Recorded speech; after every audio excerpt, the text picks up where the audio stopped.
Morning mga kapatid. Good morning. Welcome to Jesus Ministry. Let's pray. Abba Father, we thank you, Lord, sa umagang to, Panginoon. This is the day that you have made, Panginoon. Lord, we should rejoice and be glad in it. Salamat, Lord, sa privilege, Panginoon, na pag-worship sa inyo, kasama namin kayo, Lord, salamatan kayo, Lord, mapag-uwihan kayo, sa malayang buhay. At we also live up to you, Panginoon, ng mga problema namin, Panginoon, sumirahan namin, Lord, and also, God, isatanin muna namin ito, Panginoon, para mapapurihan namin kayo, Lord, worship namin kayo, Lord, in spirit. Salamat sa inyo sa umaga ito, Panginoon, mga kapatiran namin, Lord, na papunta pa lang, Lord, na kanino sila, Lord. Thank you, God, sa nilang po ang papuri. Salamat, Panginoon. And we pray na mag-glorify kayo, Lord, sa umaga ito, sa aming mga awit. Thank you, God, in Jesus' name we pray. Amen. Amen. In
You have no equal, now and forever, God, you reign. Yours is the kingdom, yours is the glory, yours is the name above all names. What a powerful name it is, what a powerful name it is, the name of Jesus Christ my King. What a powerful name it is, nothing can stand against. What a powerful name it is, the name of Jesus. What a powerful name it is, the name of Jesus. What a powerful name it is, the name of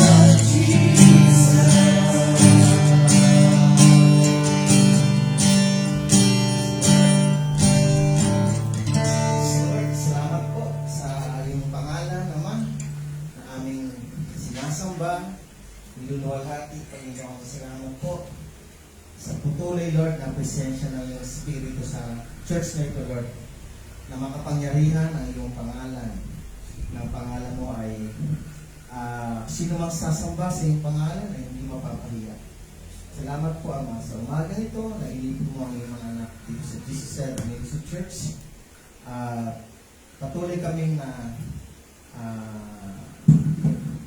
sasamba, ipilahin ka at pasalamat, Panginoon, sa bawat araw, linggo, o oras na lumipas sa buhay namin na kasama namin kayo, Panginoon. Salamat po sa iyong presensya, sa iyong mga biyaya, provision sa aming mga pangangailangan sa bawat oras, Lord. Kami ay patuloy na nakakaranas po ng mga sufferings, Lord. Andyan po kayo. Salamat po, Ama. Sa ngalan ni Jesus, na ang Panginoon. Amen. Good morning. Thank you, worship team.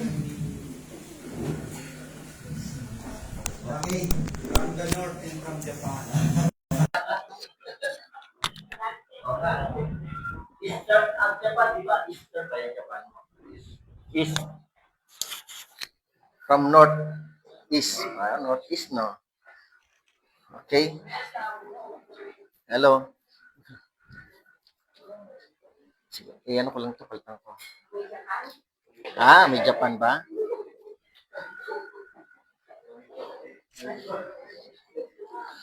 Okay. Okay. Bro, pag ano, pakiano yung check na lang kung may mic ha. Mamaya. Hello, at may ugong. Good morning po sa bawat isa. Hello. Okay. Announcement. Welcome po sa Jesus Said Ministry Church. Teka lang, baka ito yung umuugong. Hello. Yan. Okay. Sige po. Yan, paki-on. Yan. Okay. Okay, magandang umaga po. Welcome po ang bawat isa sa inyong lahat dito sa church. And to all the viewers na patuloy po na nakakasama namin sa pag-aaral. Purihin ng Panginoon at tayo ay pinagsama-sama. Kahit yung ibang mga viewers, hindi namin physically kasama. And yet, nagkikita, thank you, Brother Don, na nag-iisa tayo sa salita ng Panginoon na kapag-aral ko. So, samahan niyo po kami, mga kapatid. Welcome po sa Jesus Said Ministry Church. Dito po sa San Mateo. Yung aming screen, medyo parang na-compress. Hindi ko namin alam. Pero okay pa rin naman. Nababasa niyo pa rin naman. Okay, malapit na po. Next week, 400 years, Sunday, worship na tayo. Welcome po sa bawat isa dito sa church, sa mga viewers. Okay, any announcement? Deuteronomy, last 2 chapters na po. Chapter 33. Last week po, pasensya na ho, hindi ako nakapag-announce. Nasa Baguio po kami sa Luzon Regional Conference. So, hindi na po ako nakapag-announce. So, yun pa man. Series naman po tayo, kaya hindi po natin to lalagpasan. Tutuloy po natin yan. Loobin ng Panginoon, this coming Wednesday, 6:30 po. So, you are, welcome dito sa church, kung gusto niyo pumunta, or mag-view. Ano pa? Ngayon po ay Gospel of Luke, yun pa rin, chapter 5, verse 1 to 11 muna tayo. Mamalakayan ng kaluluwa, no? Hindi po yung kaluluwang galing sa cemetery yan, ha? All Souls Day. Para eksakto yata, no? Sa All Souls Day. Hindi po yung kaluluwang yung kaluluwang buhay po yan. Kasi yung kaluluwang patay na, wala na pong magagawa yon. Hahatulan na lang po ng Panginoon yon. Anyway, natapat yata. Pero hindi ko po sinasadya yan dahil series po tayo. Talagang yan po yung tatapat sa atin this coming, itong Sunday na to. Any announcement? Okay, please occupy. Parang tumaas, lumaki yung text phone. Oh. Okay, yung cellphone po, paki-off, paki-turn off, o kaya silent mode. Iwasan po natin magkaroon ng kwentuhan. Mamaya may kwentuhan tayo, men's and women's. Doon natin na sabihin yung gusto natin i-share. Yung Bible, nandiyan po, ingatan po natin. Love offering box, nasa likod po. Kung kayo po ay kinakausap ng Panginoon, sagutin niyo po. Ilan naman po yun. Amen. Oo, huwag magbigay-bingihan. Actually, dito sa church po, para sa mga kalaman dito sa church at sa viewers, wala po kasi kaming yung offering sa harap. Pwede naman gawin, pero kinasanayan na po namin i-announce at hinahayaan namin ng Panginoon, ng Espiritu ng Lord ang mangusap. Sige po, wala na? Meron pa bang announcement? Dati pa rin. May birthday ba? Meron ba may birthday? Nako. Kahapon. Okay. Ayan. Sige po. Belated happy birthday. Wala pa sila. No? Sige po, let's greet one another po. Batiin natin muna ang bawat isa.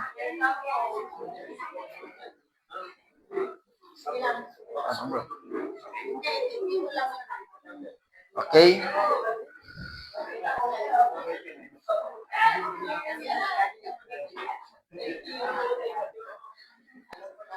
Good morning. Good morning, everyone. Okay. Hintay mo na lang. Na-detect naman yan. Sige, open your Bible.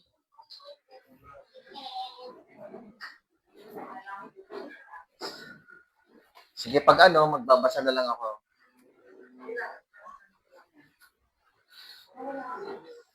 Sige. Sige po. Pero bago po ang lahat, mga kapatid, katapos lang po natin ng conference, gusto kong tawagin yung dalawang umattend. Tatlo po kami dito sa Jesus Adventist Church. So, konting sharing lang, mga kapatid. Tawagin ko si Sister Tess. Konting sharing lang sa ginawa ni Lord. Sige po.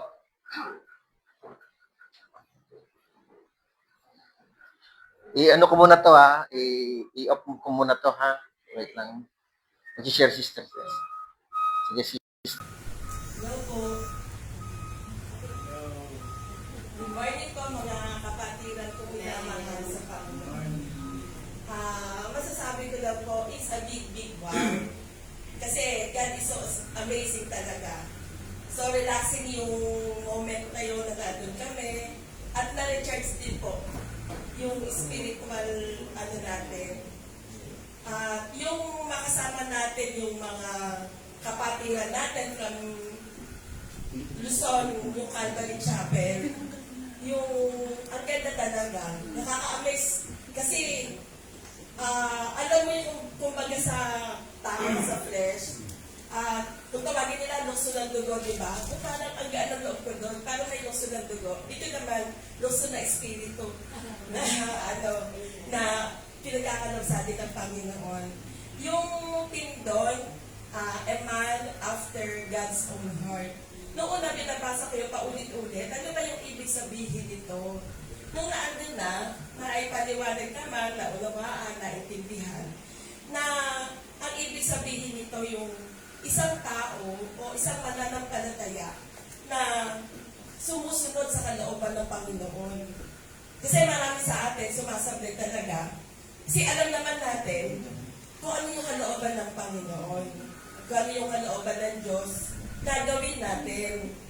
At saka yung, kung ano yung, pag sumunod tayo sa kalooban ng Panginoon, doon nakikita or makikita yung obedience. Kasi mahirap talaga kapag susundin natin yung lahat ng kalooban ng Panginoon, lalo na nasa flesh tayo. So, naano yung obedience, tapos repentant heart, at naipakikita natin yung sincere love for God. Yung tayo yung nagbabalik din sa Panginoon. Kasi si Lord yung unang nagmahal sa atin. So, ang kapalit doon, dapat pagkalog din natin sa Panginoon yung pag-ibig. Paano? Yung relationship natin sa Panginoon, lagi dapat naka-establish yun. Prayer. Be a man of prayer. Kasi a man of prayer, sabi nga din sa mga turo ng mga pastors doon, makes a heart of honesty. An honest heart. Gano'n. Kapag nagpe-pray tayo, nagiging honest tayo. Kasi alam ni Lord kung hindi tayo honest Kasi siya yung sumisiyasat ng mga puso natin. Hindi ano yung magsasorry ka lang, gano'n. Marami sa atin kasi hindi naman nakikita si Lord. Spirit ay sorry Lord, gano'n. Pero wala sa puso. So Lord alam yun. So, yun yung pag-ibig, a sincere love for God, dapat ibalik natin sa Kanya. Tsaka yung isang na-amaze ako doon, yung nakapag-serve din ako, sinabi sa akin ni Sister Sally na help ko siya, assistant, naging nurse assistant po ako. Tuwa po ako when God turned me to be an assistant ng nurse. Tutuwa ako doon kasi marami ako natutunan kay Sister Sally, naririnig yung sinasabi niya. Tsaka si Sister Sally natutuwa ako kasi very patient siya. Talaga bawat isa na nakakausap niya, talagang isa-isa niya sinasabihan. Talagang lahat sinasabi niya, isa-isa talaga, hindi siya napapagod. Sabi ko sana ganun din ako, hindi ako mapagod. Maraming salamat po at nawa Lord, kalooban mo po kami sa susunod, ipon-ipon na tayo, para lahat tayo makapunta. So relaxing talaga with other brothers natin. Salamat po. Thank you. Okay, na-demote po siya na engineer. Naging assistant nurse. Before, mas tumakas niya po si Lord na yung nagbigay na. Tawagin ko po yung nurse. Sister Tess. Sister Sally. Sa gitna. Sharing lang, sharing. Okay, sharing.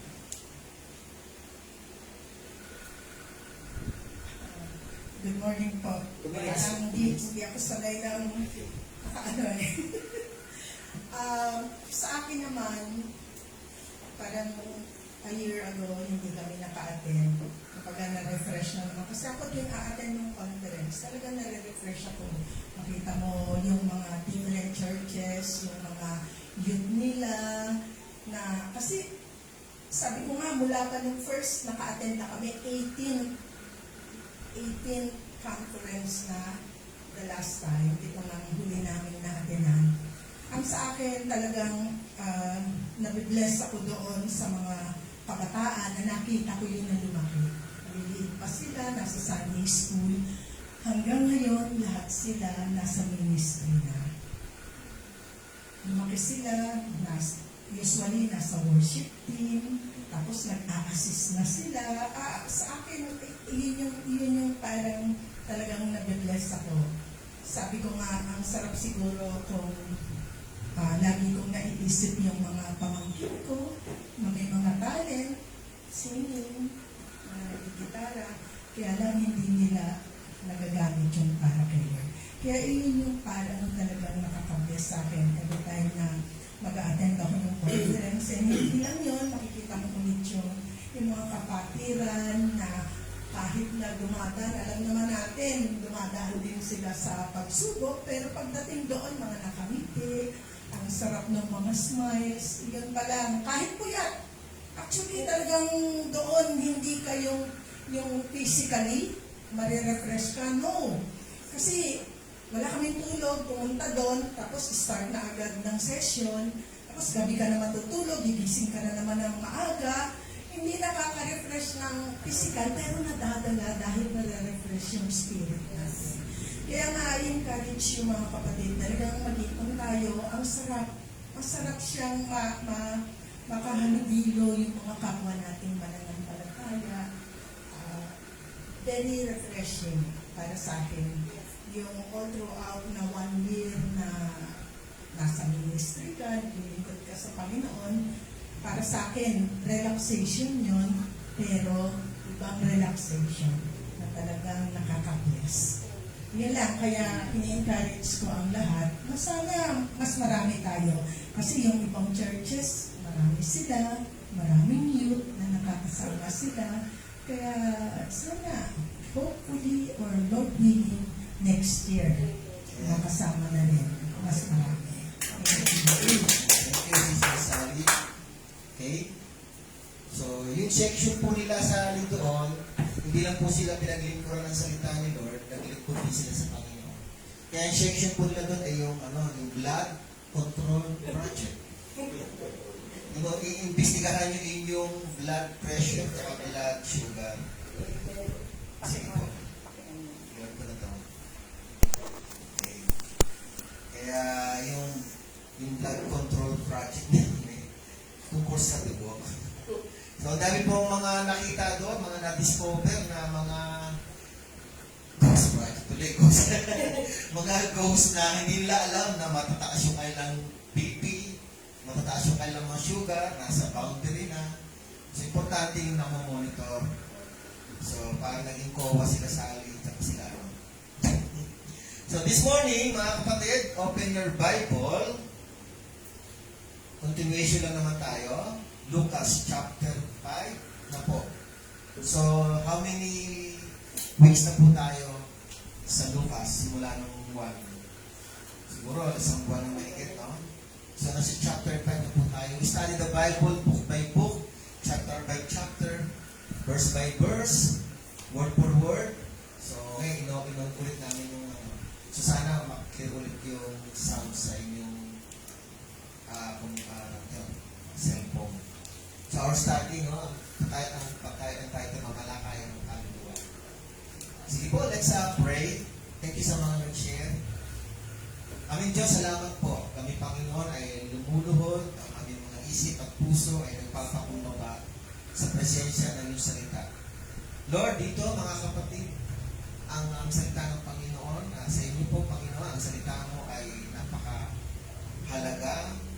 Ito po ay pinakita ni Pedro kung paano makakahalaga ang salita mo na dapat kami sundin. Tulungan mo kami na ang salita mo ay maghari, mag-ibabaw, mag-prevail po ang spirito ng salita mo sa umaga dito. Dito sa church, ganun din po sa mga viewers.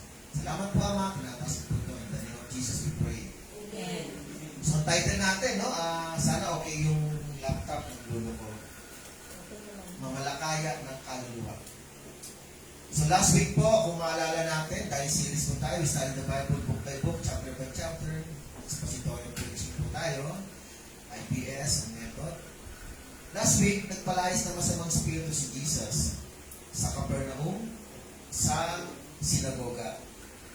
So nakita natin dito kung paano ang mga nagre-react yung mga evil spirit dahil merong Holy Spirit sa loob ng lugar kung saan nandun si Jesus. Kapag nandun si Jesus, mga kapatid, makapangyarihan ng lugar kapag nandun ang Panginoong Jesus. Nagre-react yung mga hindi karapat-dapat sa Kanya, yung mga evil spirit. Naglalabasan, mga kapatid. So, ganun katindi ang kapangyarihan ng Panginoon. Hindi pa nga sila pinalalayas, pero sila ay nagpaparamdam na. So nakita natin to last week kung paano ang Panginoon ay nagsasalita ng Kingdom of God, yung Ebanghelyo, tungkol sa kaharian ng Diyos, na inihayag niya ang pagpapagaling sa mga inaalian ng masamang spirito. Tandaan po natin, si Kristo ay dumating, according sa Isaiah, sa propesya, na upang upagin po ito. Isa po ito sa ministry ni Jesus na magpagaling. Para makita ng mga tao na siya po yung Mesiyas na hinihintay nila. So, gumaling din ang biyanan ni Simon Pedro. At sa verse 40-41, last week, gumaling din po yung mga ibang inaalala sa mga spirito. Bumagsak po sa bahay ni Pedro. Sari-saring mga sakit ang may mong sakit ang pumunta sa alat, gumaling. Ngayon, this morning, mga kapatid, ay pipili po ang Panginoong Yesus ng kanyang unang batch ng apostol. Pero tingnan natin, at saka tingnan natin kung paano muna sila pinili at kung paano ang eksena nangyari bago sila pinili. Sige po, chapter 5, Lucas 5, verse 1. By the way, verse 1 hanggang 3, introduction po ito ni Luca. Siya yung nagkukwento, siya yung author nito. Meron siyang mga introduction bago dumating sa point na magsasalita na si Jesus. So sabi nito sa verse 1, samantalang sinisiksik si Jesus ng napakaraming tao upang makinig ng salita ng Diyos. Siya'y nakatayo sa tabi ng lawa ng Genesaret. Okay? So para kay Lucas, si Kristo ay Diyos. Maliwanag po, napakaraming tao upang makinig sa salita ng Diyos. Hindi naman ito yung Diyos Ama na nagsalita at bumaba. Si Jesus po ito. Mamaya makikita natin at malalaman natin yung salita. So si Jesus po ang magsasalita na itinuring ni Lucas na Diyos. So sinisiksik po si Jesus. So nagdatingan ng mga tao. Okay? So, kung papansinin po ninyo yung last week teaching, yung last verse, verse 44, sabi ito, kaya siya patuloy na nangaral sa mga sinagoga ng Judea. Aalis po si Jesus doon sa Capernaum, pupunta sa ibang bayan. Pero binanggit po dito, sa Judea daw siya pumunta, 100 kilometers ang layo doon sa Galilea. Pero dito po, sa chapter 5, Galilea po ito.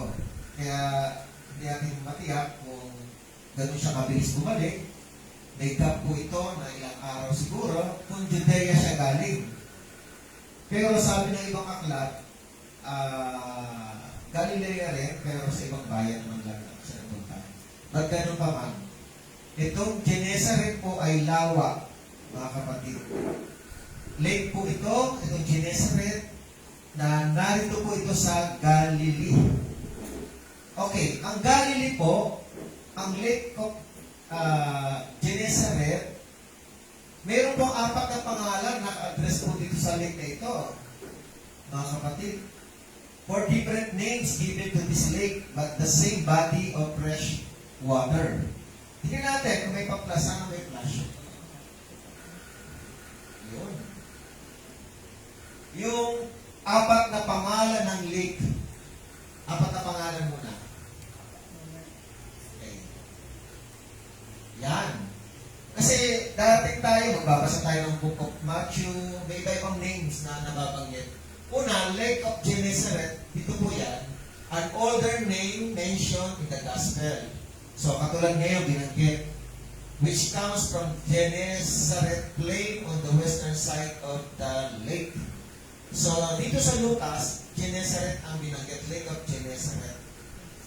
Tapos, sa Matthew, Mark, and John, Sea of Galilee naman ang binabanggit. Kaya, pag binabasa niyo po yan, huwag po kayo malilito, same lake lang po yan. A name also found in the Gospel like Matthew, Mark, and John, and the one that became more popular in the West. Ang pangatlong pangalan nitong lake ay Lake Tiberias or Sea of Tiberias. Meron tayo mababasa, di ba? A name given to the lake by Herod Antipas after the Roman Emperor Tiberius. So, galing sa root, ang name na ay Tiberius. And used in Roman text and the Talmud. Ika-4, Lake Kinneret, the modern Hebrew name for the lake. So, isang lake lang po yan.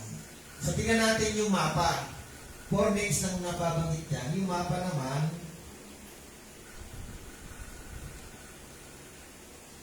para lang, kasi first time binanggit dito yung lake, di ba? So para may idea tayo. Ito yung buong Galilee. So, naka-address talaga siya Sea of Galilee. Pero in Gennesaret, andito po si Jesus. Hello. Andito po si Jesus niyan. Ito po yung parang headquarters na Capernaum. Tapos yung Tiberias, ito po. Yung lugar. So, ina-address sila, Lake of Tiberias, Lake of Gennesaret, Sea of Galilee.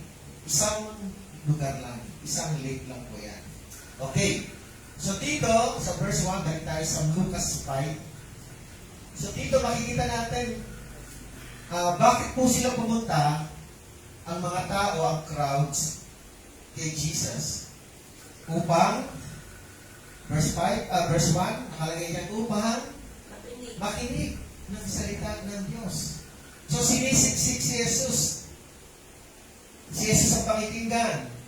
Pero sinisiksik siya. Mag-isa pa lang siya dito, wala pa siyang apostol na pwedeng humawi. So wala siyang magawa, syempre, very sensational na si Jesus. Last week pa nga lang, di ba? Ang dami tumagsa sa kanyang mga tao para magpagaling.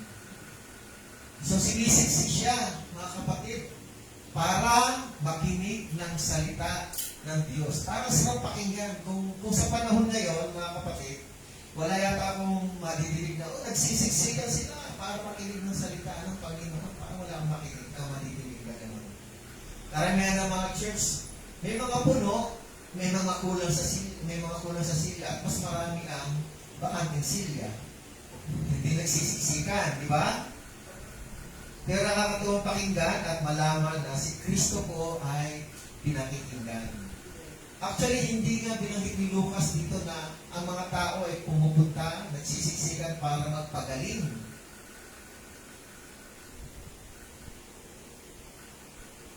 Panahon ngayon, mga kapatid, please go to this church. Mayroon tinatawag na healing crusade. Pag umaten ka, pagpapalain ka, so iba pupunta sa because of healing, Pero para makinig ng salita, punta po kayo para makinig kayo ng salita ng Panginoon. Parang hindi attractive, no? Hindi magsisiksikan, para gano'n, sa gano'n ba? O kaya, sino ba speaker? Ay, magaling yan. Sige, pupunta ako. Kaya, minsan tinitignan nyo, yung popularity ng speaker. Mga kapatid, si Jesus, sikat man siya, pero ang unang tinitignan ng mga tao is yung focus on His Word. May estudyante ka na, si Simon teacher. Hindi, okay lang, no? Si Athena? Okay lang si Athena dyan? Sige. Sige, welcome, ha? Sige po, tuloy lang natin. Okay, so gagayad ka ng teacher. May teacher ka na. So tuloy lang natin, mga kapatid.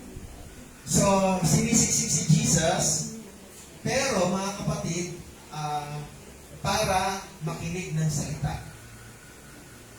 Verse 2, tuloy natin. Verse 2. Wala si Lola? Athena, wala si Lola?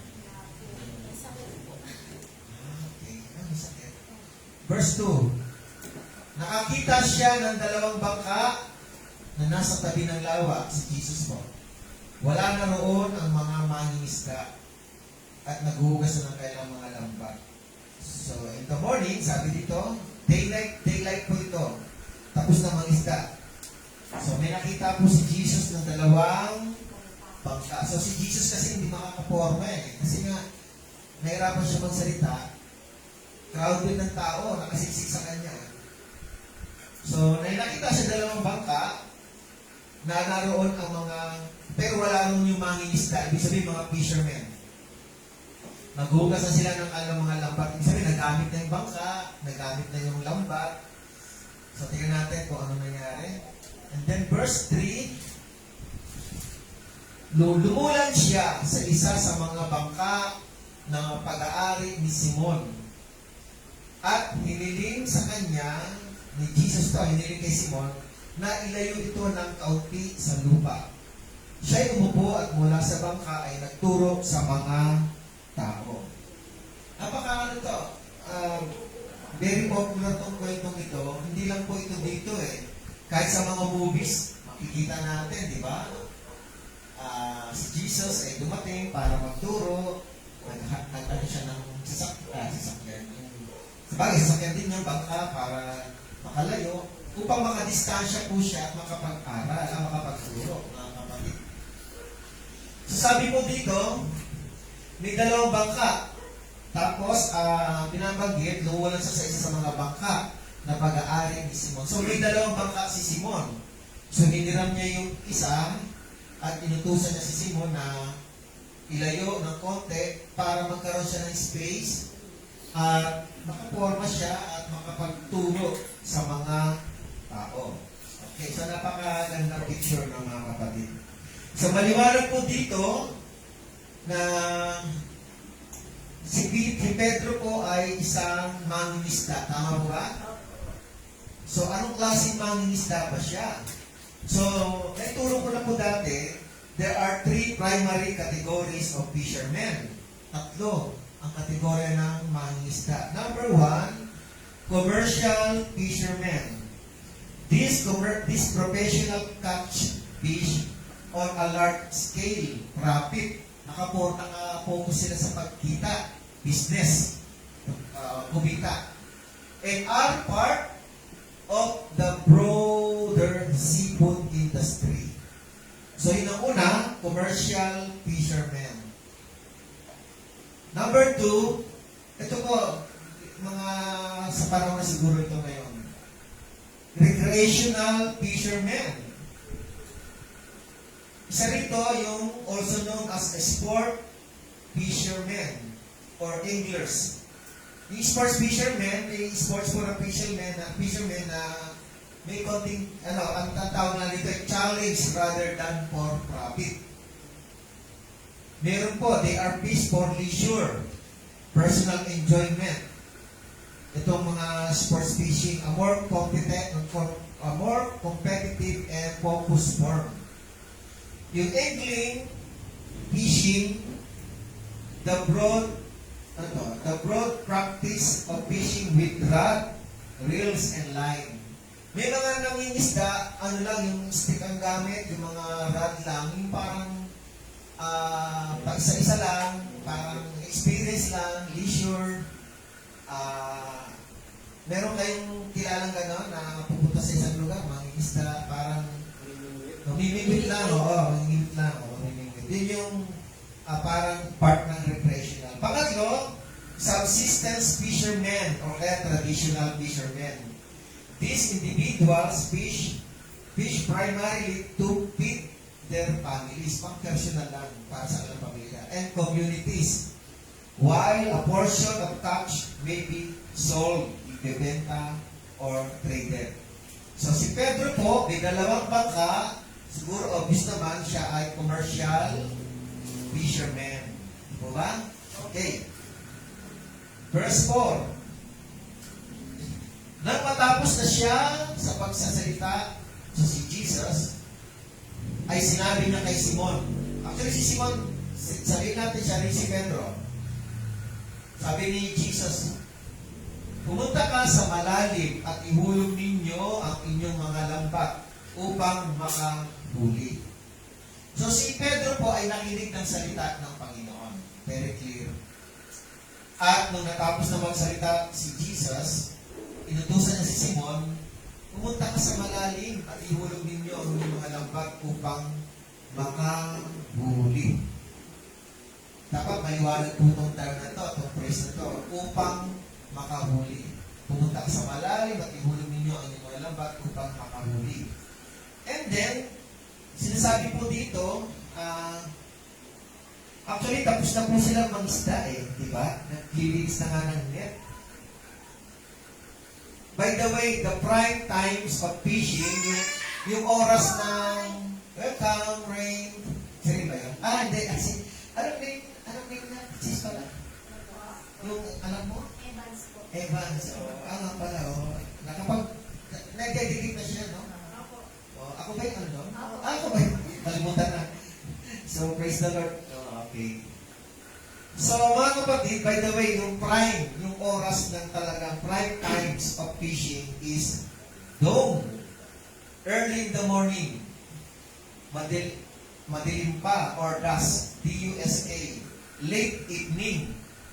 So dawn and dusk are generally considered the most productive times for many fish species as the water is cooler and light levels are lower. Yung siyempre hindi pa maliwanag. Encouraging fish to feed actively in shallower water. Lumulutang po sila pag gabi, hindi kasi kaya mas madali silang makaka. So ang prime time po nila ay dalawang dawn or dusk, yung madaling araw tsaka madaling late evening. Now, tingnan natin ang reaction ni Pedro nung inutusan siya ng Panginoon. Verse 5. Sumagot si Simon, Guro, sa buong magdamag ay nagpakapagod kami at wala kaming nahuli. Subalit dahil sa iyong salita ay ihuhulog ko ang mga lambat.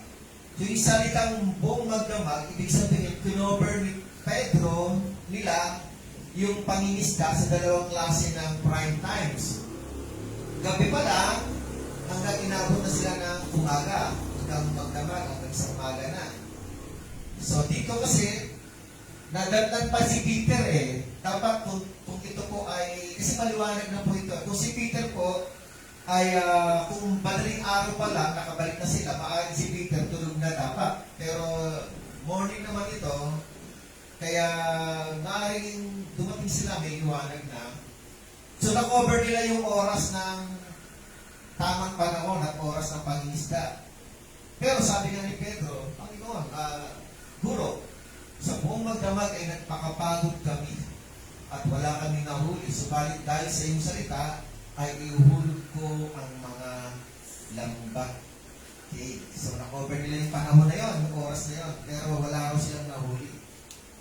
Alam niyo po mga commercial fishermen, hindi po sila lahat ay nagtatagumpay tuwing lalaot po sila. May mga araw talagang walang huli.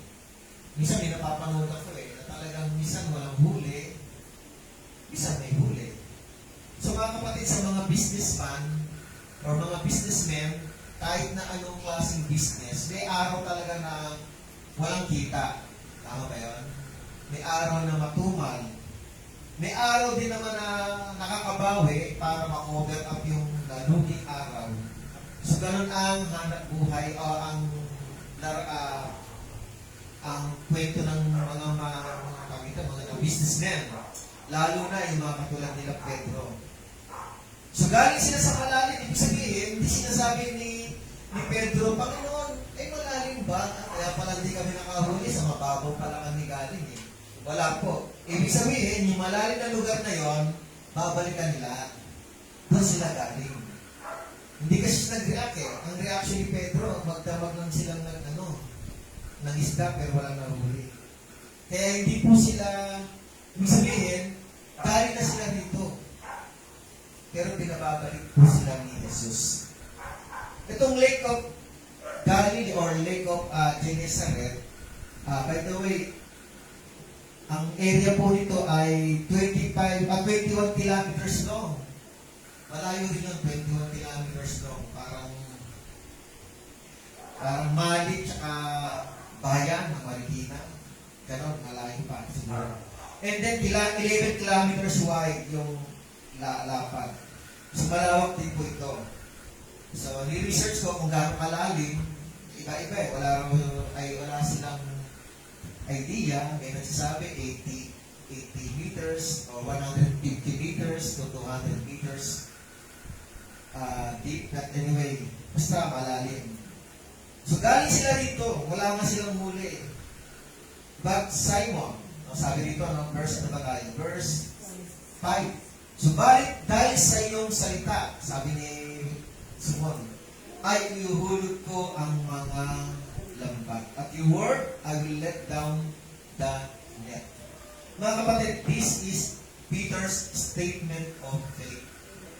Ito yung naging batayan ni Pedro na walang sino man tao magsasabi doon na Baka balik kayo, baka meron pa kayong mga wala. Kasi nga, ang mga mangisda, alam nila yung oras at panahon na meron mahuli at talagang walang nahuli. Hindi naman ito bagyo, wala naman, sige, maganda ang weather. So, it is a daytime.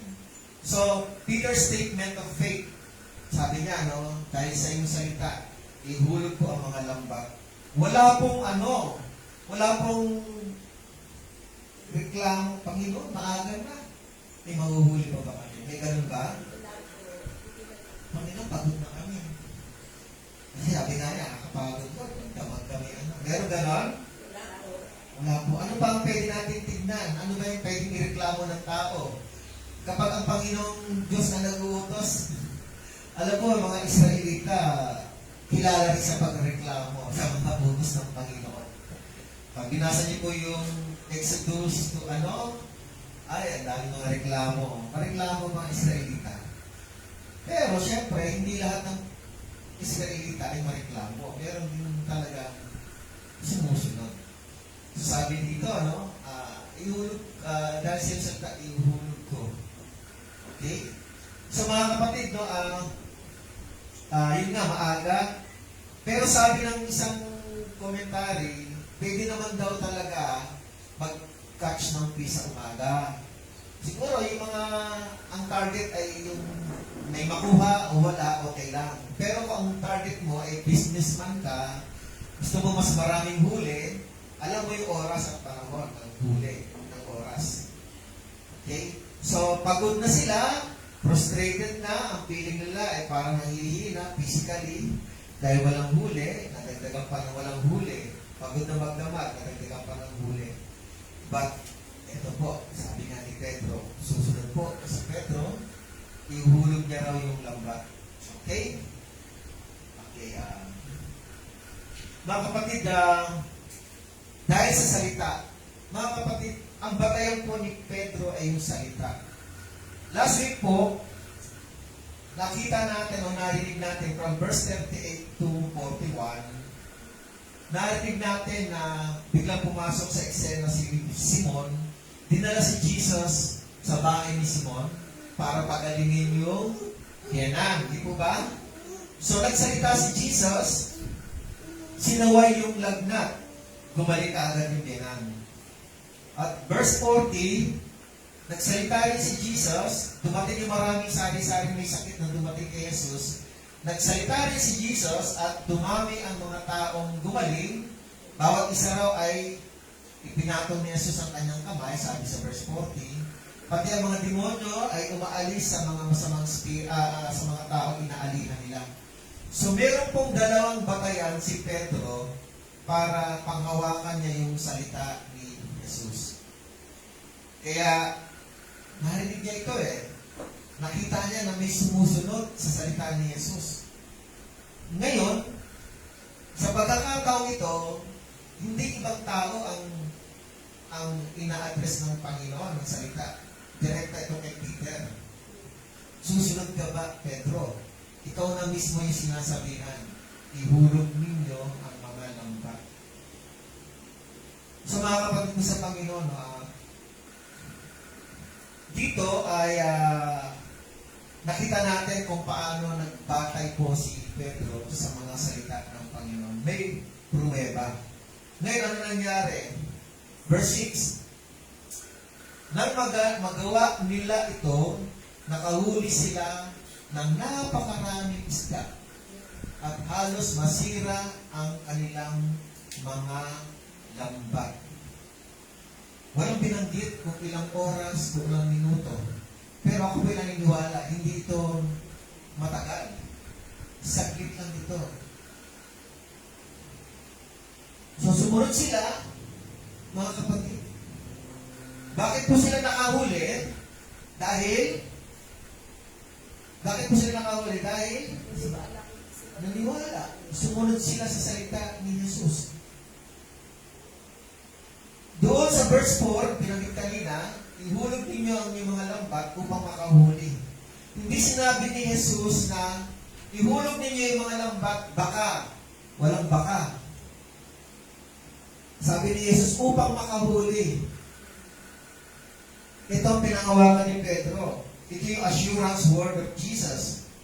Hindi nagbabakasakali si Jesus. Hindi nanghuhula si Jesus. Nanghuhula ba siya na dalhin sa malalim? Hindi po. Hindi nagsisinungaling si Jesus. Kahit hindi pa ginagawa nila, hindi siya nagsisinungaling.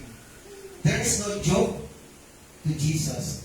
Meron pa tayong nabasa sa mga gospel na nagbibiro si Jesus? Wala po. That every word of Christ or Jesus is eternal, sabi nga ni Pedro. Makapangyarihan. Let down your nets for catch, sabi ni Jesus. Kaya mga kapatid, kayo po ba naniniwala sa salita ni Jesus? Opo. Ha? Opo. Amen? Amen. Paniwalaan natin talaga ito dahil hindi po siya nagbibiro. Lahat ng mga sinabi ni Kristo ay mangyayari.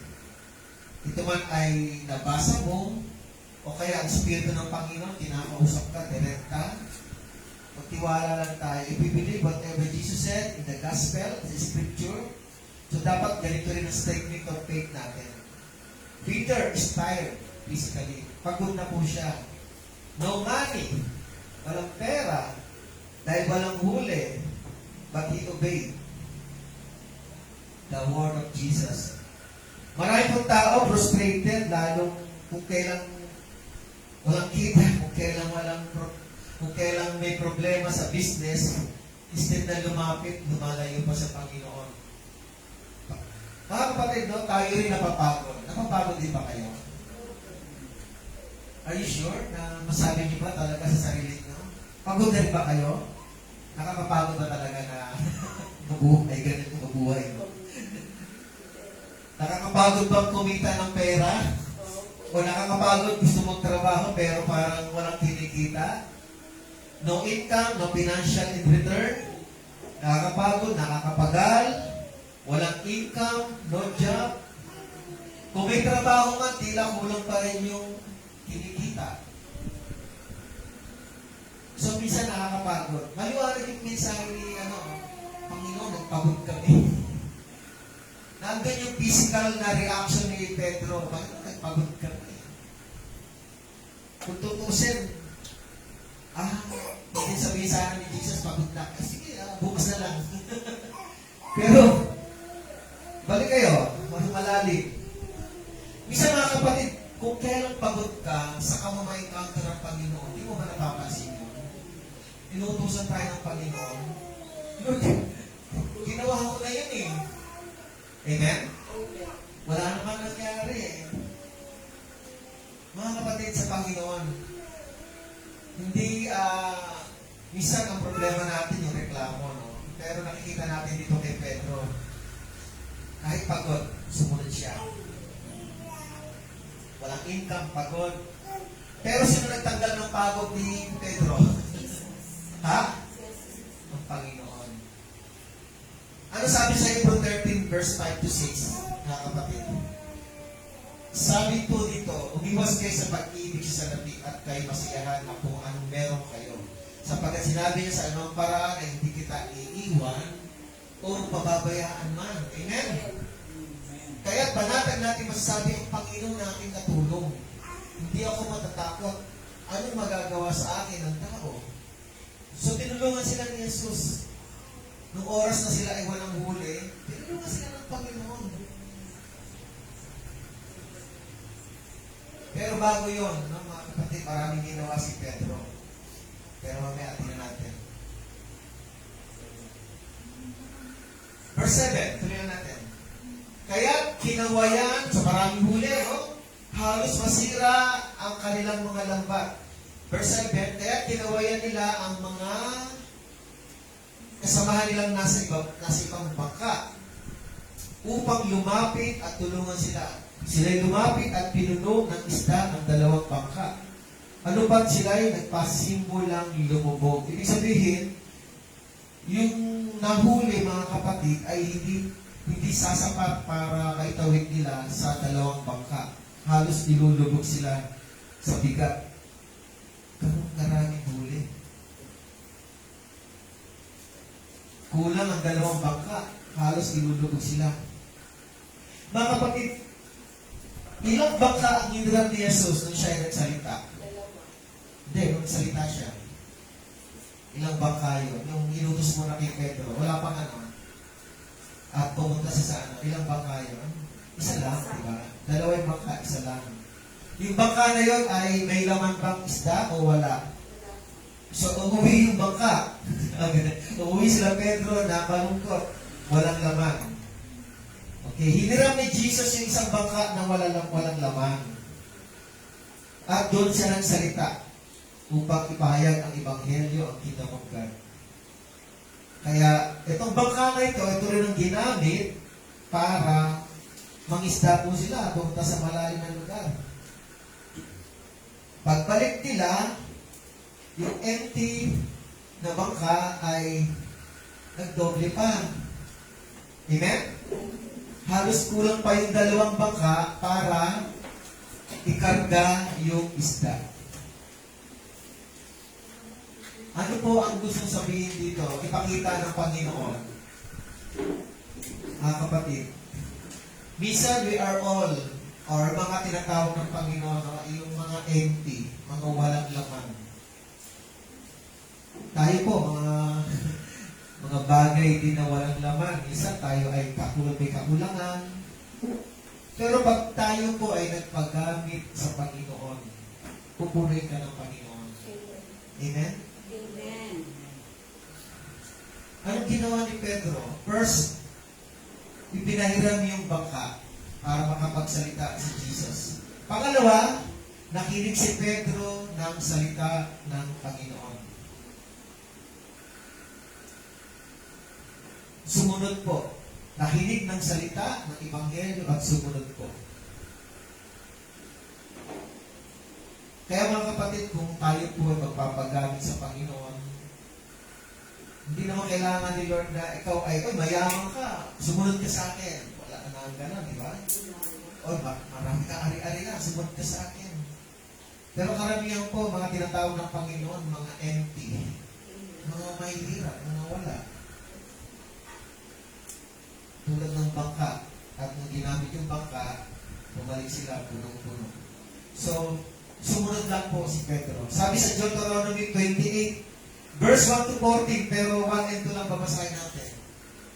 Kung susundin mo ang tinig ng Panginoon Diyos at maingat mong gagawin ang lahat ng kanyang mga utos na aking inuutos sa iyo sa araw na ito, itataas ka ng Panginoon Diyos sa lahat ng mga bansa sa lupa. Bagaman sa mga Israelita to.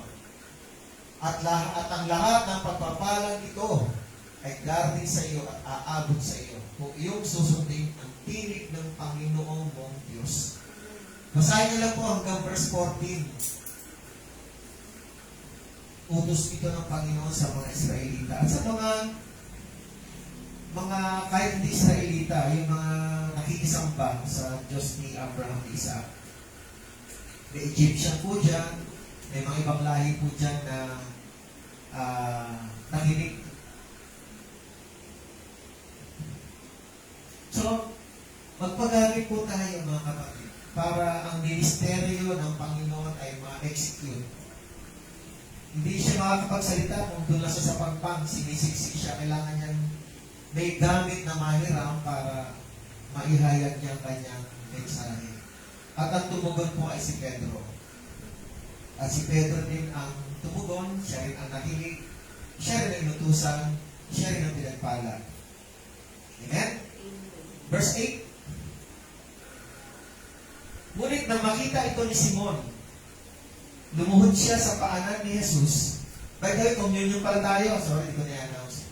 Ngunit nang makita ito ni Simon, Pedro, dito na, meron ng Pedro, lumuhod siya sa paanan ni Jesus na nagsasabi, lumayo ka sa akin, sabi rito, sapagkat ako'y taong makasalanan, o Panginoon.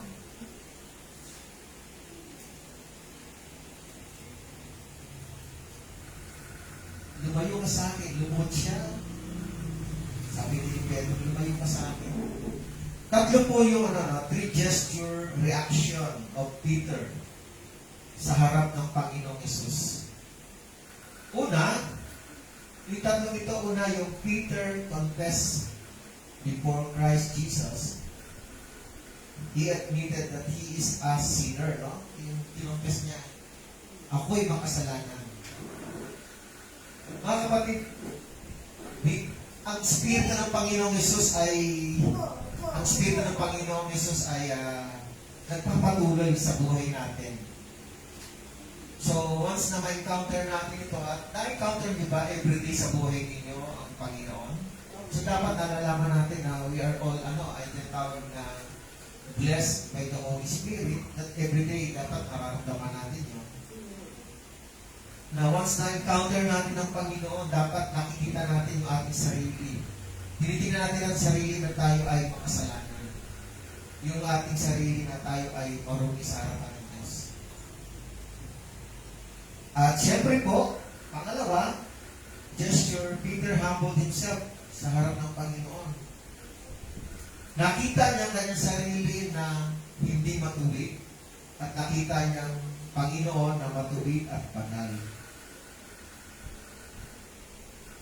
So, yung bang ganong klaseng reaction na nakakababa talaga. Pagkausap mo ang Panginoon, dapat nagpapakumbaba tayo, mga kapatid. May mga prayers po. Minsan, through prayers, kailangan makita natin yung ating sarili na magpakababa tayo through prayers. Sa panalangin pa lang. Maraming mga tao na nanalangin, inutusan ng Panginoon eh. Lord, pagpalain mo naman ito, gawin mo yan. Pag po naman gano'n, sabihin, kailangan ibaba natin ang sarili, makiusap tayo kung meron tayong hinihingi sa Panginoon. Hindi yung inuutosan natin ng Panginoon sa mga gusto natin. We must humble ourselves before the Lord. Pangatlong gesture, and Peter kneeled down before Jesus, no? Ang pagluhod po sa harapan ni Kristo sa Panginoon ay gesture of worship the Lord. Apocalypse 19 verse 10. Sabi po dito, dinaanan natin ito. Apocalypse 19. Baka hindi ko nilagay. Sige. Okay. 2 beses po lumuhod si John, let's say John the Beloved, sa anghel. So sabi dito sa verse 10, at ako'y nagpatira pa sa kanya, Revelation po to, ako'y nagpatira pa sa kanyang paanan upang siya aking sambahin. Ngunit sinabi niya sa akin, si John po'y lumuhod. Ngunit sinabi niya sa akin, huwag mong gawin niyan, ako'y kapwa mo alipin, na kasama mo at ng iyong mga kapatid na na mayroong patotoo ni Jesus. Sa Diyos ka sumamba, sapagkat ang patotoo ni Jesus ang spirito ng propesya. So, ang pagluhod po ay paghayag ng pagsamba sa Panginoon. Ginawa rin niya yan sa Apocalypse 22 verse 8 to 9. So, itong klase ng reaction ni Pedro ay nagpapakita po na karangalan po ito ng Panginoon. Sino ba si Jesus para lumuhod? Sa physical na aspeto po, si Jesus, let's say, isa siyang karpintero. Pero si Pedro po ay isang businessman, may pera, kilala. Pero luluhod ka sa isang taong karpintero na arawan, halimbawa lang na nagpapatuloy si Jesus bilang manggagawa. Arawan lang yan si Jesus. Gaganan eh. Ordinary manggagawa lang yan. Pero lumuhod po yung isang businessman na mayroong pera. Physical aspect po, parang hindi nababagay, pero ang tinignan ni Pedro yung, hindi yun eh, yung kanyang pagiging holy ni Jesus. Tandaan po natin, bago po nagkaroon ng ganitong encounter, kasi kulang ng konti, pero tingnan natin, sa Book of John, hindi ko po na-flash dyan, kung paano siya tinawag ni Jesus. Sa Book of John, basahin ko lang po, John 1:41 to 42, sabi rito, una niya natagpuan ang kanyang kapatid na si Simon. Si Andrew po ito. At sa kanya sinabi ni Andrew kay Simon, natagpuan na namin ang Mesiyas, in the word Mesiyas, na kung isasalin ay Kristo. Verse 42, kanya dinala si Simon kay Jesus. Si Simon. Si Pedro po yun. Siya'y tinignan ni Jesus at sinabi, ikaw ay Simon, na anak ni Juan. Tawagin kang Cephas, na kung isasalin ang kahulugan ay Pedro. So meron na pong background si Peter na sabi niya ay natagpuan na namin ang Mesiyas na kung tawagin ay Kristo. So dito, nagko-confirm lang na si Kristo ang Mesiyas. Para igalang, respeto, kilalanin ni Pedro at mag-reflect po sa sarili niya na siya ay makasalanan at patuwid si Jesus. Amen? Amen.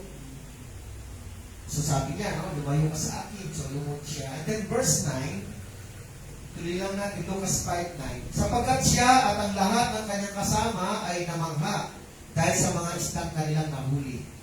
So dito nakita nila na even si Pedro lang ang binanggit dito na naglumuhod, nakipag-encounter, nakipag-usap kay Jesus. Pero yung iba pa mga mangingisda, namangha rin, kasama namangha dahil sa istang kanilang nahuli. So marami po namangha. Dahil sa daylight po yun, umaga po maaga at maliwanag, siguro yung ganong klaseng karaming tao, karaming isda, na kulang pa yung 2 bangka, siguro hindi nangyayari yun pag umaga. Hindi nangyayari. Kaya yung kamangha-mangha nila, let's say, hindi pa nakilala si Jesus. Kasi si John, mamaya, babanggitin si Santiago at si John, babanggitin sa verse 10. Wala pa silang encounter dito kay Lucas, si Pedro lang. Si Pedro lang ang nakadinig ng salita ni Jesus. Sabihin natin gano'n. Pero si Pedro po ang sumunod kasi po meron na pong foundation si Pedro o meron na pong narinig si Pedro kay Jesus. Kaya si Jesus po ang inutusan niya si Pedro dahil alam din ni Jesus na na-observe niya si Jesus. Alam ni Jesus na nakita na rin siya ni Pedro kung paano siya maghimala. So si Jesus po ang inutusan si Pedro. So nadamay po sa biyaya at sa miracle yung iba pang mga kasama. Na mga sila'y galing na sa magdamag, malalim na lugar, pangingisda, na mga sila umaga pa lang, umaga yon, at namangha rin sila, pangingisda, at maraming biyayang pinakita si Lord. Sandali lang, I believe sandali lang po ito. Sumunod na sila at nandun na kaagad yung mga isda. Nakaabang na nga yata So, namangha sila. So, the power of Christ, binabagit na i-show to His disciples the divine presence of Jesus. Yung kapag kasama mo ang Panginoon, mga kapatid, kasama yung presensya ni Jesus, pagkasama nila o nakasama nila, pwedeng mabago yung mga pangyayari. From impossible, turn into possible. From the traditional time na gabi, into unexpected time na hindi kayo nakasalang. From nothing, turn into something. From routine, turn into timing. Amen? From deprivation, turn into provision. Yung bang parang ipinagkaitan ka ng isda, pero pagbalik mo galing sa malalim ay pinagpala. So maraming bagay na pwedeng baliktarin ng Panginoon ang mga sitwasyon. Hindi normal na nangyayari. Pero kapag ang Panginoon ay kasama mo, ginagawa ng Panginoon yung mga hindi normal na pangyayari upang manotice siya o makilala siya na siya ay naiiba. Upang ang tao po ay maniwala sa Kanya. Dahil baliktarin ng Panginoon ang sitwasyon, baguhin, na hindi siya magkakasala. Amen? Amen. Walang kasalanan po dito. Yung bang mga kinasanayan lang, mababago, pero makikita mo yung pagpapala ng Panginoon. So kayo po ba, namangha na po ba kayo sa Panginoon? Opo. Marami na po ba? Amen. Opo, totoo po yun. Nabibless po tayo na may mga bagay na parang posible, pero nangyari So trust the Lord, mga kapatid, kapag kaibigan, sa mga viewers, pagtiwalaan natin ang salita ng Panginoon, the Lord will bless you. Sabi sa awit 37 verse 5, ipagkatiwala mo ang iyong lakad sa Panginoon. Magtiwala ka sa Kanya at siya'y gagawa. May kanta nga niyan, God will make a way where there seems no way. Yung mga imposibleng bagay talaga. So huwag kang matakot. Diba? Mga kapatid, kung nasa sitwasyon tayo na pagod ka na, lahat, walang kita, pero na-encounter mo si Kristo, kausap mo, magtiwala natin ang salita niya. Verse 10, hanggang 11 lang po ako. Verse 10, gayon din si Santiago at si Juan, ito na nga po yun, mga alagad, mga anak ni Zebedeo, na mga kasamahan ni Simon, so kasama sa business. At sinabi ni Jesus kay Simon pala muna to, huwag kang matakot, mula ngayon ay mamalakaya ka ng mga tao. Kaya title natin, mamalakaya ng kaluluwa. O maya, may magkatingan dito na ganyan. Pastor, tinawag ko ito. Sabi ko ito. Natawa lang ako eh. Baka ako na napagod sila siya kasi nag-ano sila kagabi. Tawag yan, take a trip ba? Take a trip. Napuya. Anyway, sabi rito, no, na sabi na si Santiago at si Juan, mga naging apostol naman dito. Pareho lang mga fishermen. Huwag kang matakot. Sabi niya, Pedro, no? Pinagin pa Pedro, Simon. Sinabi ni Jesus, huwag kang matakot. Mula ngayon ay mamamalakaya ka ng mga tao. From now on, you will be catch men. Ito po ay figurative, mga kapatid. Hindi naman to literal na pag nangisda kang gano'n, tao. May mga nangingisda, no? Mga, for example, diba, nangingisda ka sa Taal Lake. Yung may mga tao doon. Oo, mga sabungero. May tao. Hindi po ganun literal, ha?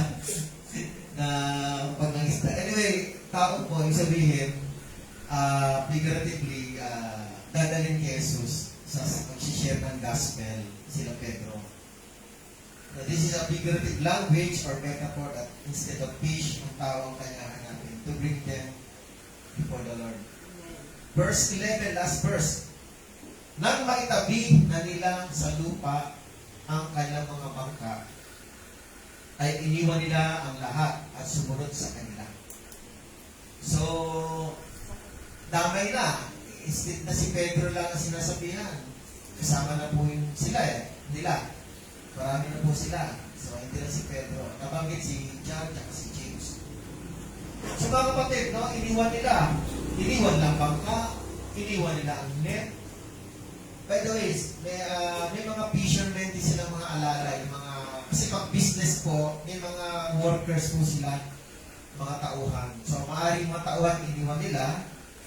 Makikita natin sa ibang account na apat po silang sumunod kay Jesus. Si Peter, si Andrew, kapatid ni Peter, si James, at si John. So, magkakapatid po sila. So, maaari na iniwan nila sa mga ibang tauhan. Iniwan nila yung business nila. Bihira po ito, mga kapatid. Sumunod sila sa Kanya. Sumunod kay Jesus. So dito, mga kapatid, no, meron tayong tatlong fundamental application. Kailangan natin makita yung klase ng event na ito, yung pangyayari na ito. Kasi nakaka-relate po tayo dito unang-una sa mga nagbi-business o kaya sa mga nagtatrabaho na kailangan kumita, pero dumating ang time na minsan yung kinita o kaya minsan walang kita, pero doon pumapasok ang blessing ng Panginoon. So dito meron tayong, tingnan natin kung ano po ito. Una, trust the word of Jesus despite of fatigue, pagod, hardship, and lack of financial provision. Nakaka-relate pa tayo dito? Pagod na po ba kayo? Minsan pagod, tapos wala namang kinita. Anong kinita natin? Minsan may mga term na, wala, kinita namin pagod. Minsan may gano'n, hindi po ba? Kasi pero mga kapatid, no, pagkatiwalaan natin ang salita ng Panginoon, the Lord will provide. Amen? Just trust and obey the word of God. Proverbs 3, 5 to 6. Proverbs 3, 5 to 6. Trust in the Lord with all your heart and lean not your own understanding. Si Pedro, sabi niya, magdamag na kami, Lord. Alam nila na umaga, parang hirap manghuli. But ito yung understanding na Pedro. Kung tutusin, sa puso ni Pedro, wala eh. Pero susunod na lang siya. Pwede sabihin natin na, basta sundin mo lang siya, may mahuli o wala. Minsan gano'n, di ba? Sundin mo na lang siya. Eh ano kung wala, walang nangyari. Basta sinunod mo siya. Maaaring baka gano'n lang si Pedro, kasi nasabi, magdamag na lang. Pero sinabi mo, parang sinasabi ni Pedro na, kung pakalang naman, tigagaling mo lang yan ako. Hindi, ano lang, wala namang gano'n na. Ba't tignan natin? Sabi nga, itong understanding natin, minsan, human understanding eh. Pero pag ang Panginoon ang sinunod mo, iba pa, iba. May mangyayari pa. Verse 6, in all your ways acknowledge Him, and He shall direct your paths. Amen? Amen. Okay. First time I encounter ni Pedro si Jesus doon sa area ng business na yun. First time. Wala, kasi pagdating dito, sumunod na si Pedro kay Jesus, so hindi na naulit yun. Naulit lang yun nung namatay si Jesus at makikipagkita si Jesus sa Galilee. Nag-isda sila na hindi naman inutos ng Panginoon ng isda. But anyway, first time, kaya yung bagay na yun, bagay na yun, in-acknowledge niya ang salita ni Jesus. Susumunod siya. Sumunod siya. Minsan mga kapatid, pangit po sa akin, personally, pangit po yung terminong, sumunod ka na lang, wala namang mawawala sa iyo. No. Kailangan tignan mo yung sinusunod mo kung tama, i-guide ka ba niya sa tama o mali.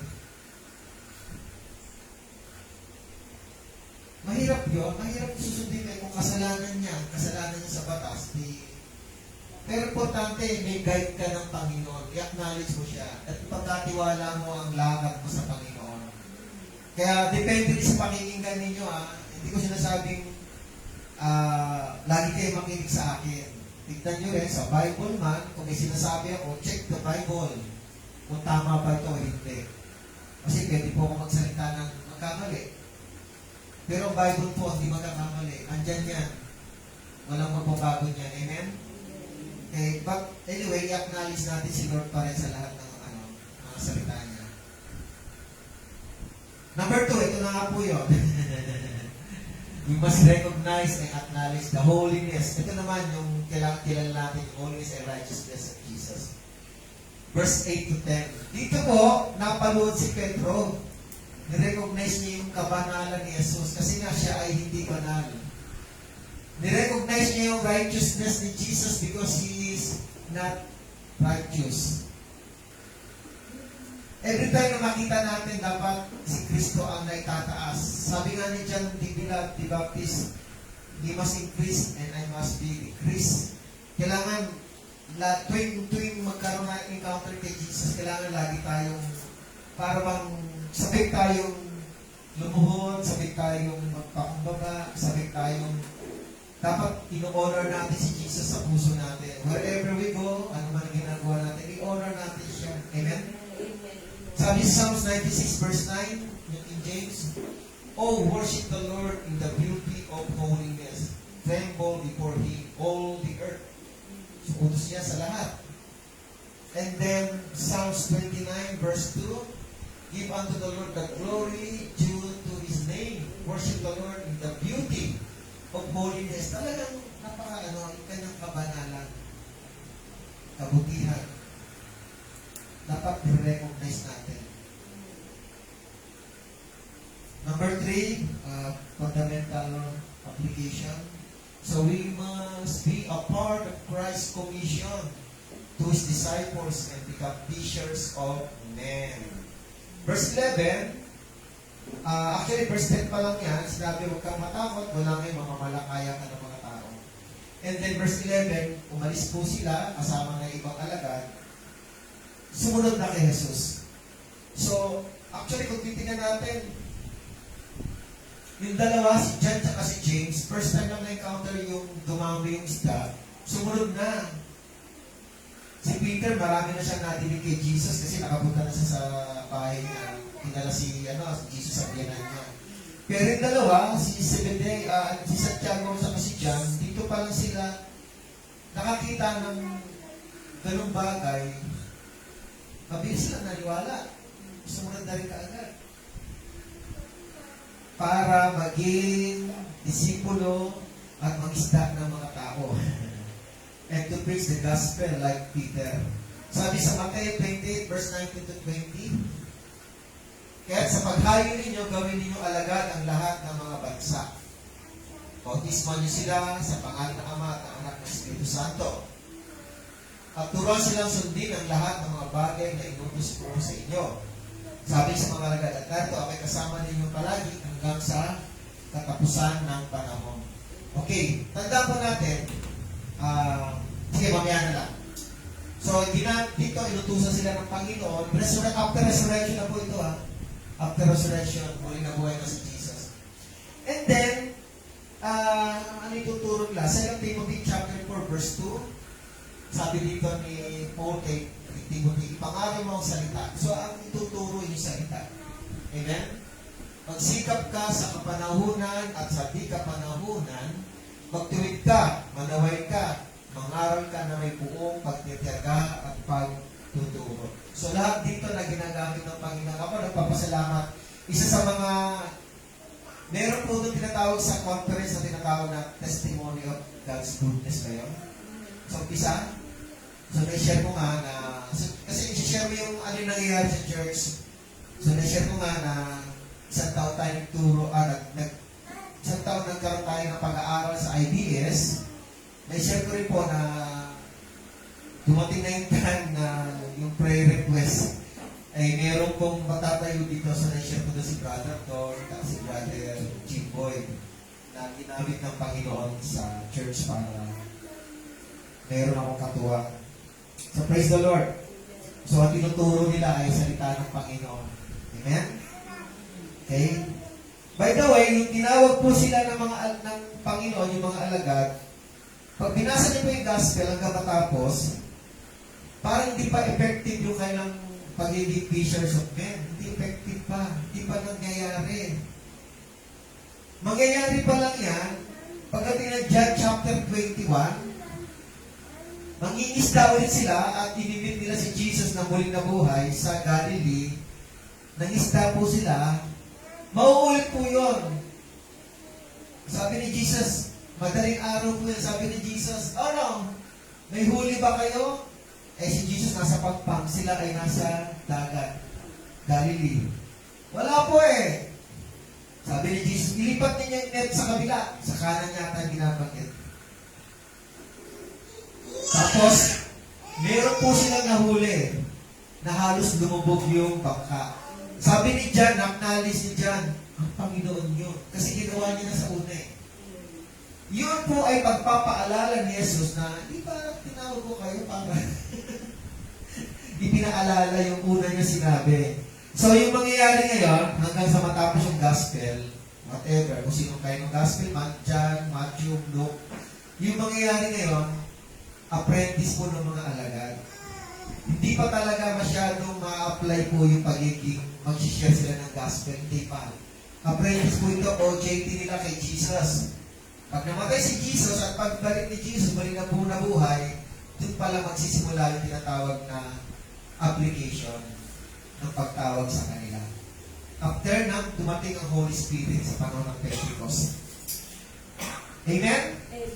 So, makita natin yung faith ni Pedro, no? Tsaka yung mga alagad. So, very, nakaka-bless. So, sana, ganun din yung statement of faith natin.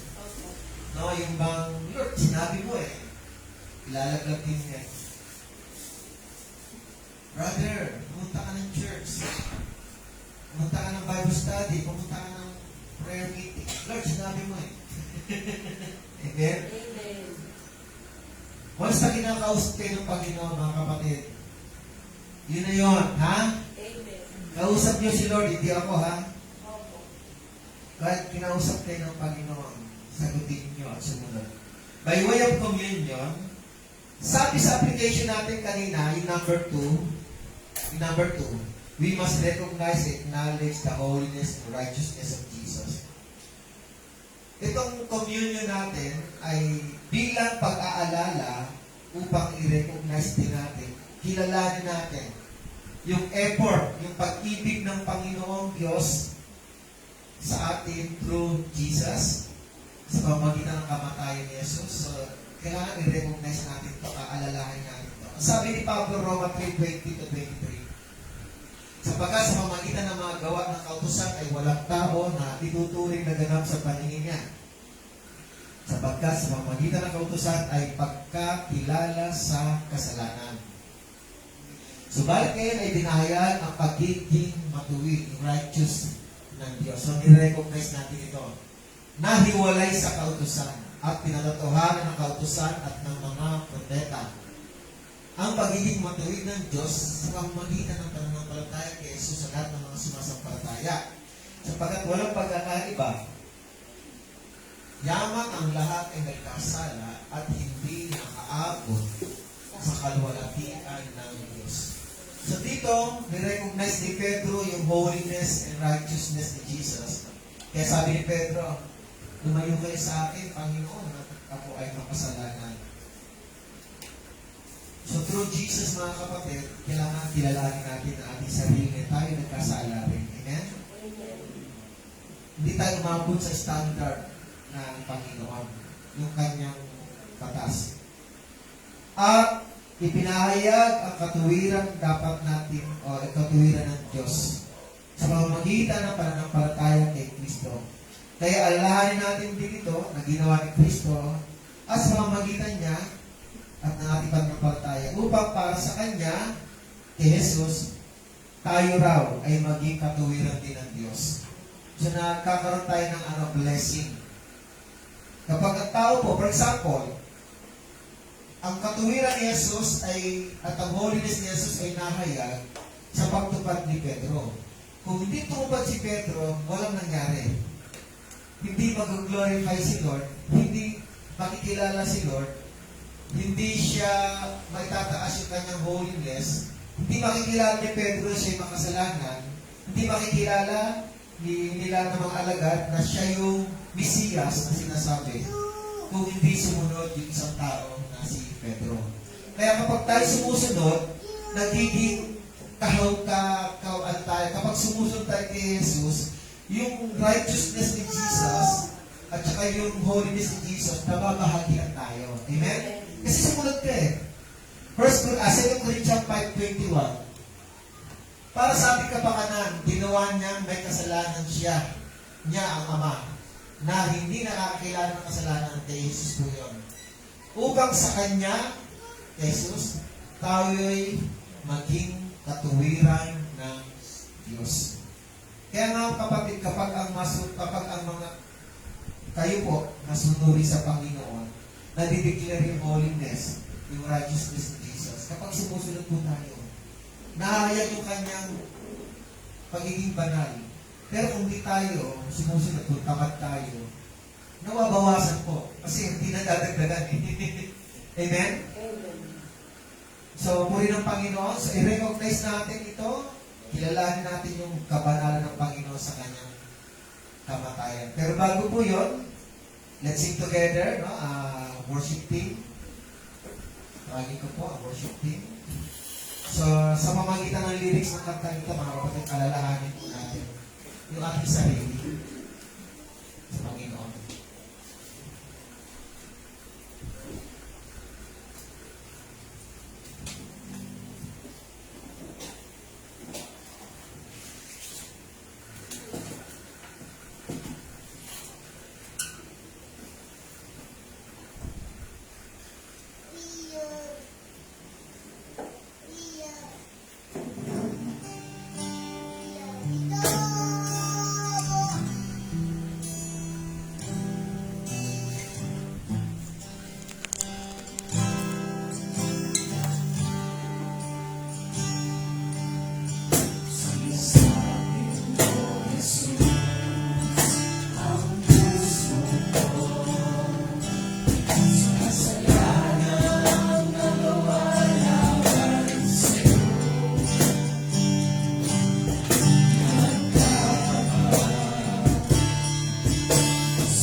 Okay, praise God. Lahat ba meron na?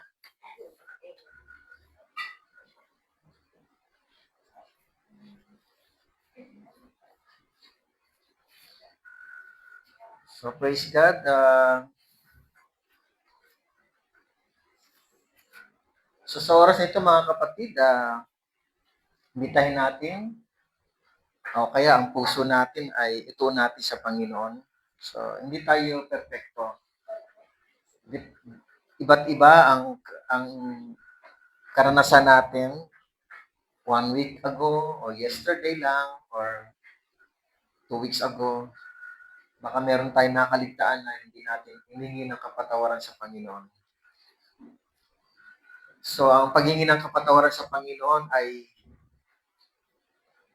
every time na mayroong kasalanan tayo nagagawa sa Panginoon. So, sabi ni John, 1 John chapter 1, verse 9, kung ipinahayag natin ang ating mga kasalanan, siya ay tapat at banal na magpapatawad sa ating mga kasalanan. At tayo'y lilinisin sa lahat ng kalikuan. So mga kapatid, ang mga Kristiyano po ang kausap ni John. So pwede tayo magkaroon ng kasalanan na nasaktan natin ang Panginoon. Even si Moses nagkasala, pero nagpapatuloy pa rin siya pinakausap ng Panginoon. Pero andun yung kasalanan. Even si David nagkasala, humingi rin ng tawad. So mga kapatid, no, hindi nangangahulugang ang tao matuwid ay hindi nagkakasala.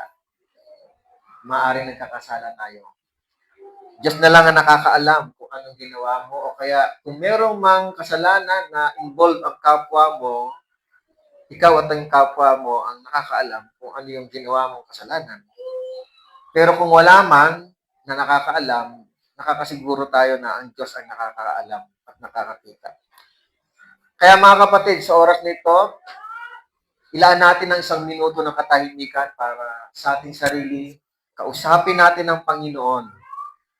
Puso sa puso. Itaas natin puso sa Kanya. Tulad ni Pedro, aminin natin. We must admit that we are sinners. Bagamat, siyempre, natanggap niyo na si Jesus, napahingi niyo na ng tawad, pero kung hindi man tayo naging matuwid sa mga nakalipas na araw, na-offend natin ang Panginoon, andun pa rin ang kanyang awa. Kung tayo hingi ng tawad, handa siya magpatawad. Sige po, 1 minute of silence talk to Jesus. Tayo, personally, at ang Panginoon lang. Sige po.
Mga kapatid, sabi nga ni Pablo, 1 Corinthians 11:27.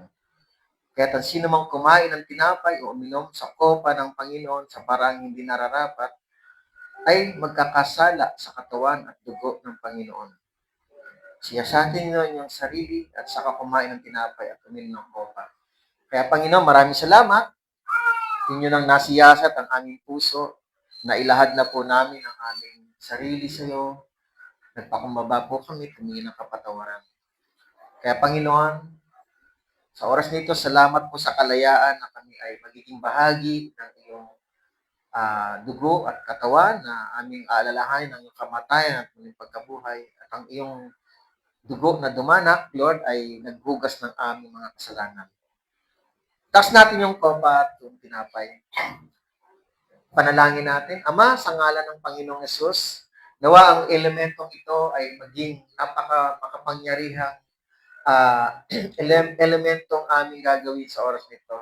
Tulungan niyo po kaming alalahanin ito na sa pamamagitan ng banal na Espiritu na ito po ay may kasaysayan sa aming pananampalataya. Ito po ang statement of faith namin din, Lord, na kami ay naniniwala na kayo namatay, ang iyong katawan ay namatay, ang iyong dugo ay tumanak, ngunit kayo muling nabuhay para sa amin, para sa lahat ng mananampalataya, at para sa mga namatay nang nanalig sa iyo, na ang kaligtasan nila at ng mga taong nasa panahon ngayon ay naniniwala, ay makamit ang buhay na walang hanggan. Salamat po, Panginoon. At kayo po ay nag-uutos sa amin na hindi po ito dapat itigil hanggang sa inyong muling pagbalik. Salamat po, Ama. Inaalala po namin ito sapagkat kami ang dahilan kung bakit nagkaroon ng ganitong napaka-sensational na kasaysayan ng kaligtasan ng sanlibutan. Sa mga nanalig at nanampalataya.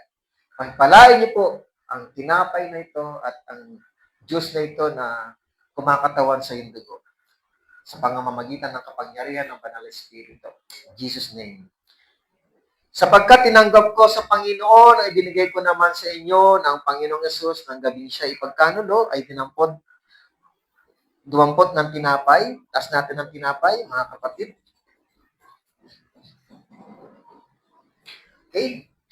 At nang siya'y magpakapagpasalamat, ito ay kanyang pinagputol-putol at sinabi, ito ay aking katawan na pinagputol-putol para sa inyo. Gawin ninyo ito sa pag-alaala sa akin. Ito po, gawin po natin. Taas po natin yung kopa. Sa gayunding paraan, ay kinuha niya ang kopa pagkatapos maghapunan na sinasabi, ang kopang ito ay siyang bagong tipang sa aking dugo. Gawin ninyo ito tuwing kayo iinom dito sa pag-alaala sa akin. Inumin po natin. Sige po, tayo po tayo. Let's pray. Okay. Lord, salamat po sa patuloy po na pinapayagan niyo po kami alalahanin ito sapagkat napakahalaga po nito. Ito po yung utos na mayroong pangako na habang hindi pa kayo dumarating ay gawin po namin ito. Bilang alaala na ang bawat sino man tao ay dapat inaalala ang kaligtasan, tinanggap niya dahil sa pamamagitan ng pag-alala ng mga ganito, Panginoon, na may namatay at may lang nabuhay na hindi naman dapat gawin. Ngunit ginawa ninyo, Panginoong Yesus, upang ang sino man ay hindi mapahamak, kundi ang sino man ay magkaroon ng buhay na walang hanggan sa pamamagitan ng inyong mga gawa. Minsan pa, Panginoon, maluwalhati po namin kayo for this last song, Panginoon. Let's work it, Lord.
Lord, salamat po sa kabutihan niyo, Lord. Salamat po ng maraming Lord sa oras nito. Lord, patuloy ko rin tinataas sa inyo ang mga kapatid namin, ang concern nila ay mga kalusugan nila, Lord.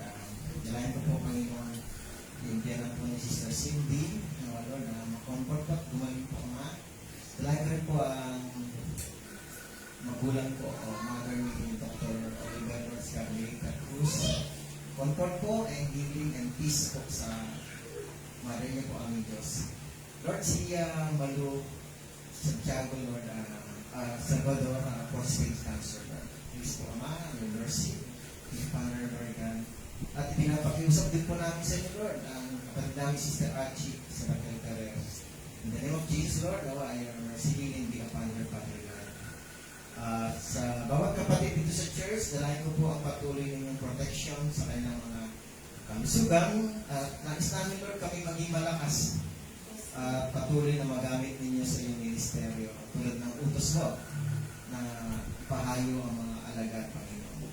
Salamat din, Panginoon, sa improvement po ng kalusugan ng aking ina, si Nanay Isim. Salamat po, patuloy po kayo mag-ingat po gawa sa kanya at syempre po ang aking biyanan. Salamat po sa mga kalakasan nila, aming Diyos. Salamat po na marami po sa ligtas na pag-uwi po na Brother Don. Yan din po sa mga kapatiran na umatin po ng conference sa bahay. Uwi ka, Ma, gawa, pagpagpalain po ang aming men's, women's, and youth fellowship po sa oras nito.